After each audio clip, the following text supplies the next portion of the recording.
Board paper 2024 22 फरवरी को हिंदी का paper देने वाले जितने भी बच्चे देख रहे हैं इस वीडियो को, उनके लिए यह बहुत ही ज्यादा इंपॉर्टेंट होने वाला, वेरी वेरी इंपॉर्टेंट होने वाला ये वीडियो है।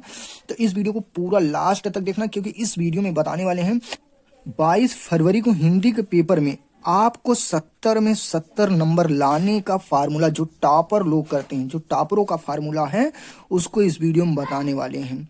ये कुछ टॉपिक हैं जो टॉपर लोग अपनाते हैं इसको बोर्ड एग्जाम देने से पहले।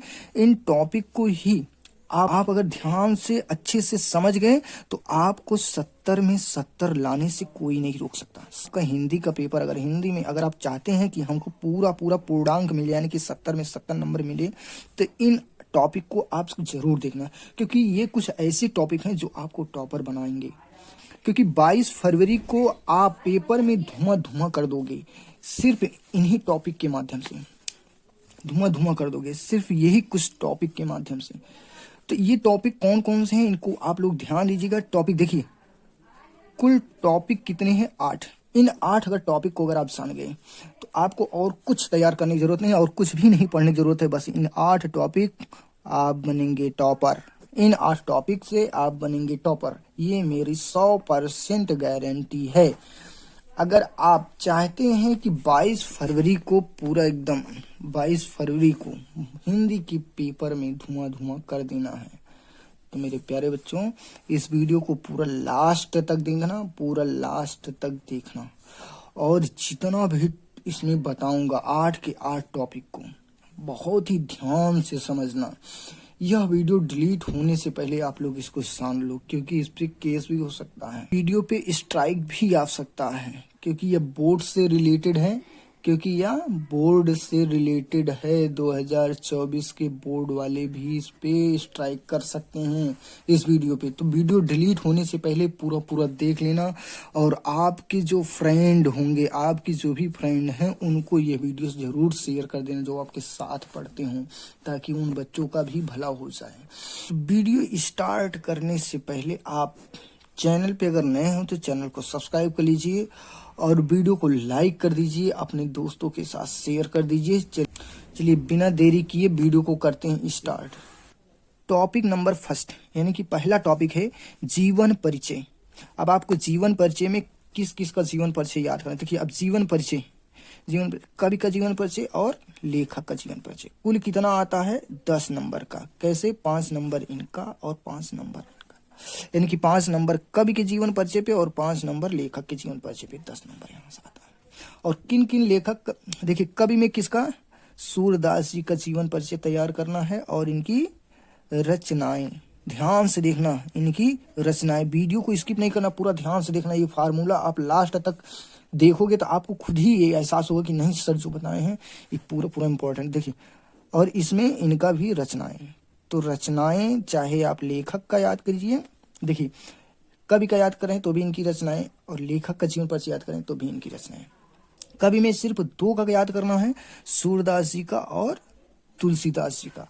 और लेखक में 2 लेखकों का तैयार करना है जीवन परिचय, एक जयशंकर प्रसाद और दूसरा आचार्य रामचंद्र शुक्ल का। और इनका भी क्या करना, रचनाएं तैयार करना है, और आचार्य रामचंद्र शुक्ल का भी रचनाएं तैयार करना है। इसको आप स्क्रीनशॉट भी ले सकते हो। बस इन्हीं दोनों का, अगर आप 2 कवियों का और 2 लेखकों का अगर आप याद कर लीजिए तो इसी में से आपको मिल जाए जीवन परिचय लिखने के लिए। बोर्ड एग्जाम में इन्हीं का जीवन परिचय लिखने को आपको मिलेगा। टॉपिक नंबर देखो, टॉपिक नंबर सेकंड, यानी कि टॉपिक नंबर दूसरे में ध्यान से देखिएगा, गद्य पद्य। गद्य में लिखना है, देखिए गद्य और पद्य दोनों मिला के कितना? 12 नंबर का आता है। गद्य और पद्य दोनों मिला के कितना आता है? 12 नंबर का। अब गद्य में कौन कौन सा तैयार करना है पाठ, और पद्य में कौन कौन से पाठ को तैयार करके जाना है। गद्य में देखिए जयशंकर प्रसाद जी का तैयार करना है, ये है ममता पाठ। क्या है? ममता पाठ तैयार कर लेना। इस जितने भी गद्यांश के क्वेश्चंस हैं जयशंकर प्रसाद जी, यानी कि ममता पाठ का पूरा तैयार कर लेना है। आचार्य रामचंद्र शुक्ल, यानी कि मित्रता, इसमें क्या करना है? मित्रता। तो मित्रता पाठ का जितना भी बनता है, जितना भी है गद्य पद्य, सिर्फ इन्हीं 2 पाठ को आप तैयार कर लो। इन्हीं दोनों में से हर साल पूछा जाता है, इन्हीं दोनों में से आपको मिल जाएगा, क्योंकि उसमें अथवा करके दिया रहता है। और पद्य में तुलसीदास जी का और सूरदास जी का है, इनको तैयार कर लीजिए। 100% गारंटी है कि अगर इससे बाहर आया तो आप चैनल को अनसब्सक्राइब कर दीजिएगा। टॉपिक नंबर 3 में देखिए, 3 वाले में टॉपिक नंबर 3 में क्या होगा, 3 में तीसरे टॉपिक में आपको क्या करना है, पत्र लेखन। और पत्र लेखन में कितने, 3 पत्र लेखन आपको तैयार करने हैं, 3 पत्र लेखन बस। इन्हीं 3 पत्र लेखन में से आपको यहाँ पे पूरा पूरा नंबर मिल जाएगा। इसी पहला क्या है, दूसरा और तीसरा, यही तीनों आएंगे। अब वो तीनों कौन कौन से हैं उनको मैं दिखा दे रहा हूँ आपको। प्रश्न इस तरीके देखो, पहला प्रश्न हो जाएगा, शुल्क मुक्ति हेतु अपने विद्यालय के प्रधानाचार्य को एक पत्र लिखिए। पहला ये प्रश्न इस तरीके से पूछा जाएगा, स्क्रीनशॉट भी ले सकते हो। दूसरा है, अपने क्षेत्र में व्याप्त गंदगी के कारण डेंगू व मलेरिया जैसी भयंकर बीमारियों की जानकारी किसी दैनिक पत्र के संपादक को देने हेतु पत्र लिखिए। दूसरा प्रश्न ये हो जाएगा, आप स्क्रीनशॉट भी ले सकते हो। और तीसरा प्रश्न है ये वाला, देखिए बहुत ही इंपॉर्टेंट प्रश्न है, बिजली समस्या के निवारण हेतु अपने जिले के बिजली विभाग को शिकायती पत्र लिखिए। ये देखिए 3 ऐसे पत्र हैं जो बहुत ही महत्वपूर्ण हैं।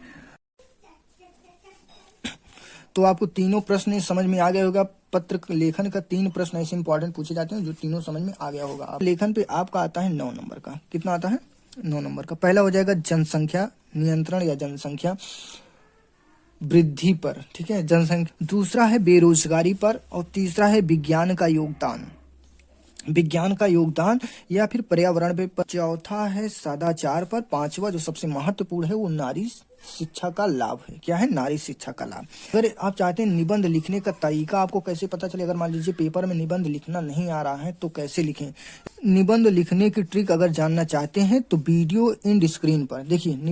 निबंध लिखने की ट्रिक अगर आप जानना चाहते हैं तो वीडियो की एंड स्क्रीन पर, यानी कि वीडियो जैसे ही समाप्त होगी वैसे आपको एक वीडियो दिखेगा, उसी वीडियो पे आपको क्लिक कर देना है, टच कर देना है, तो वीडियो स्टार्ट हो जाएगा। उस पर हम बताए हैं कि कैसे निबंध लिखा जाएगा, अगर आ रहा है तो, नहीं आ रहा है तो ट्रिक के माध्यम से। तो चलिए पांचवा टॉपिक है हमारा, पांचवा टॉपिक है श्लोक। क्या है, श्लोक। अब श्लोक में आपको 2 श्लोक तैयार करना है और उन्हीं दोनों श्लोकों में से कोई एक आपको लिख देना है। तो श्लोक नंबर 1 और श्लोक नंबर 2, इन दोनों श्लोकों को आप तैयार कर लीजिए और इन्हीं दोनों में से कोई एक लिखना है और एक उसमें पूछा जाएगा, एक आपको लिखना है। वो कौन से 2 श्लोक हैं आपको जो तैयार करना है उसको मैं बता दे रहा हूँ। श्लोक पर 3 से 4 नंबर का ऐसे ही आता है, तो आपका ये भी फिक्स हो जाएगा। श्लोक तो फिक्स ही रहता है, 2 तैयार कर लो बस, 2 लाइन का है, तैयार हो जाएगा आराम से। तो चलिए श्लोक आपको दिखाते हैं कौन कौन सा है वो श्लोक। श्लोक नंबर 1 है और ये श्लोक नंबर 2।